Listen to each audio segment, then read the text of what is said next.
Së fundi, 3 vitet e fundit, kemi 8.000 fëmijë të vrarë në komunikacion mënyrë drejt për drejt. E kemi 11.000, e kam fjallën në Evropë, e kemi 11.000 të vdekur mrena kabinave apo gjatë aksidentit në komunikacion që nuk kanë qenë pjesëmarrës të drejt për drejt në komunikacion. Kryesisht paraprin vendet e dyta, treta, cilat kanë hyrë në Bashkimin Evropian, apo thonë ndryshe shtetet cilat posa kanë hyrë në Bashkimin Evropian e kanë pasi problematikë tillë siç ka qenë Bullgaria dhe Rumania. 2 shtetet që mas shumë t'i ka e fëmijë të vrarë për këtyre 2 shtete, kurse mas paku ka shtetet skandinave dhe Zvicra. Ata e kanë eduku individin.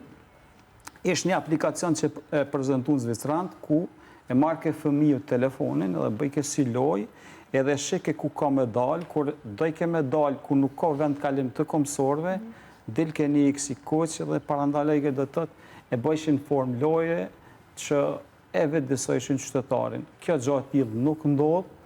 Na kemi bë kërkes në komunën e Prishtinës që të pakten ta na mundsojnë që ta bëjmë një vetëdisim tillë, të pakten të startojmë me një vetëdisim tillë gjithëkombëtar.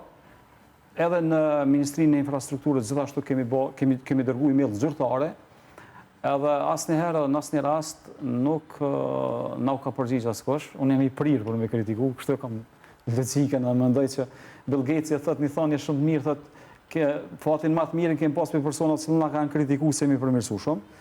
Ja du të mirën shumë këtij veni edhe mendoj që ato që ka di duhet me shpalos. Nuk kanë dashur më na dhon një mundësi që të jemi në ndihmë të qytetarëve në këtë rast.